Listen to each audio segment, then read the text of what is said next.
بسم اللہ الرحمن الرحیم۔ السلام علیکم۔ دبئی میں 8,000 باکس ڈبے جس میں سینیٹائزر پڑے ہوئے تھے اور وہ جعلی تھے اور ان کے ریٹ تو کم تھے۔ بہت سے دبئی میں جو پوری دنیا سے ورکر کام کرنے آتے ہیں وہ سینیٹائزر ظاہر بات سستا سے لیتے ہیں، لیکن ان کا کہنا ہے کہ 8,000 باکس کو پکڑ لیا گیا جو جعلی ہے۔ اسکن کا بھی کینسر وغیرہ ہو جاتا ہے اگر آپ لوگ سستے والا یا گورنمنٹ نے اپروو نہیں کیا وہ لگاتے ہیں تو اسکن بھی خراب ہو سکتی ہے، تو بہت سے مسئلے کھڑے ہو سکتے ہیں۔ تو اس لیے دبئی حکومت نے 8,000 باکس سینیٹائزر کے جو سستے والے تھے اس کو پکڑ لیا، ضبط کر لیا، اس کمپنی کو جرمانہ کیا ہے۔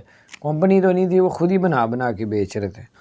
تو بہرحال بنا خیال رکھیں، اللہ تعالیٰ آپ سب کو اور ہم سب کو اپنے حفظ و امان میں رکھے۔ اگر آپ نے ہمارے چینل کو سبسکرائب نہیں کیا ضرور سبسکرائب کر دیں، بیل آئیکن پریس کر دیں تاکہ نئی سی اپڈیٹس آپ تک پہنچتی رہے۔ السلام علیکم ورحمۃ اللہ وبرکاتہ۔